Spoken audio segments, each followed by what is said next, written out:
right, so we got some pretty interesting Nintendo Switch 2 news over the last day or so. It looks like we could have some more clarity on just how powerful this console is. It's always been a discussion leading up to the Nintendo Switch 2, the reveal, the announcement, and then obviously as we get closer to the launches, people want to know what's under the hood, specifically in terms of how it stacks up to other consoles and hardware out there. There's been a lot of debate. Is it a PS4? Is it a PS4 Pro? Is it an Xbox Series S? We have a bit more insight here, and of course this isn't going to be official or anything like that, but as of right now, based off of this analysis from a Chinese YouTuber who managed to secure an actual Nintendo Switch 2 motherboard, he has been able to come to the conclusion right now that the Nintendo Switch 2 is slightly more powerful than a base PlayStation 4, but it is not the Xbox Series S. It actually falls under that, which is not shocking whatsoever. This is something that kind of was expected. More powerful than the PS4, less powerful than the PS4 Pro, less powerful than the Xbox Series S. They say here, it seems Nintendo's upcoming platform is slightly more powerful than the base PlayStation 4, but is not on the same level as the Xbox Series S. And Digital Foundry actually received a lot of backlash regarding their comments that the Switch 2 is similar to the PlayStation 4, which launched in 2013. But of course, it should be pointed out that this is a handheld console. Now we have this here. These are the actual simulations that he did do, and comparing it in terms of the chip on the Switch 2 to other GPUs and everything out there. So you can see here, again, this is simulated. So they're simulating PlayStation 4, they're simulating the Xbox Series S, they're simulating the Nintendo Switch 2, but where it does stack up with that T239 chip on board. The dock is right now, looking at this chart here, slightly under the GTX 1050 Ti, and relatively different here than the Xbox Series S, and obviously far less than the RTX 3060 and the PlayStation 5. Nobody was expecting it to be in that range. Nobody expected it at all to be close to the PlayStation 5. I don't believe. If you did, you're probably going to be very disappointed here. And then you have here, which is, to me, the more interesting thing, the Nintendo Switch 2 in handheld mode. It is just under the Steam Deck, but it seems like it will probably have similar performance here to the Steam Deck itself. And if we go down here, you see the jump that you're getting from the first Nintendo Switch over to the Nintendo Switch 2. You see the Switch at the bottom here with the chart with the Tegra X1 chip in there, all the way up here to the simulated Switch 2 in docked mode, and then the Switch 2 in handheld mode.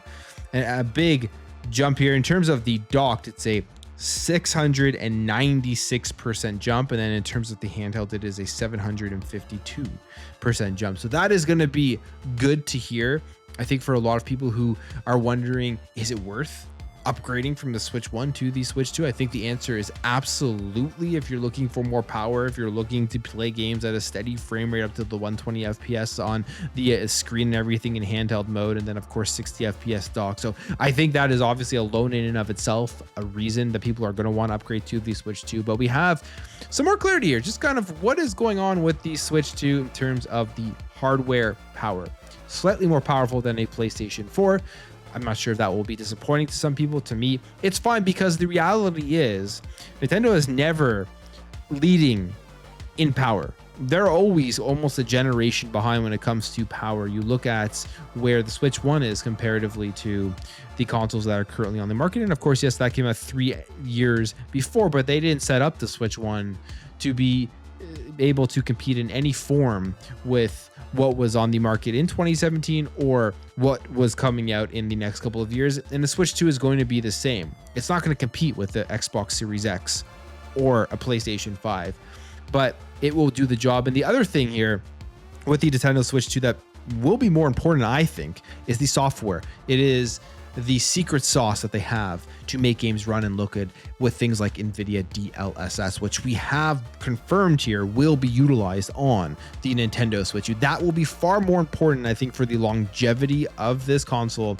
than what we are seeing with what is on board, because we could look at specs all day, and we were looking at specs before the Series X and the PlayStation 5 came out, the Series X more powerful. PS5 was outperforming the Series X on certain games, and the Xbox Series X was outperforming the PS5 on others. So it goes back and forth. It has to do with development. It has to do with the secret sauce that they use to be able to get these games run and optimized well. And I think with the Nintendo Switch 2, at least for a few years here, it will be completely fine.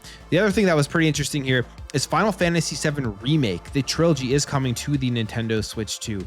All 3 of these games are going to drop on it. Square Enix is confirming here. And this is what I mean. I mean, there is a 3rd entry into this series that has not been released yet. The 2nd entry, pretty demanding graphically. It was having troubles on the base PlayStation 5. It just was grainy, did not look good at all. But they're going to be able to get this thing running onto the Nintendo Switch 2 because the developers, in terms of optimizing it, I'm sure, are doing pretty well with it. And there's stuff under the hood that we just do not know about unless you're making games for the console itself. It says here, during the new creator's voice video, the director for Final Fantasy II Remake, Naoki Hamaguchi, spoke about the entire trilogy releasing for the Switch 2 and stated that he was very intrigued when seeing the Switch 2 for the first time, and it is an improvement over the previous console, allowing players to experience games in handheld NTV mode with improved technical specs. He says there's enough power for the Final Fantasy VII Remake series, explaining that there would be enough power to run the Final Fantasy VII Remake series, and this convinced them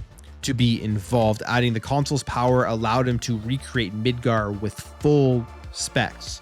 So I don't have any worries right now for the Switch 2. Could it end up being really bad near the end of its life cycle, kind of what we've seen here with the Switch 1 potentially, but I think there is more under the hood, and I think developers are going to have a good time optimizing for the Nintendo Switch 2. So some interesting news here in Power, interesting news on games that will be launching on the console. We are just a month away here from the launch of this thing. I'll be getting it day 1. Very excited for it. I'll end the video there. If you did enjoy this video, hit that thumbs up, and I'll catch you guys in the next video.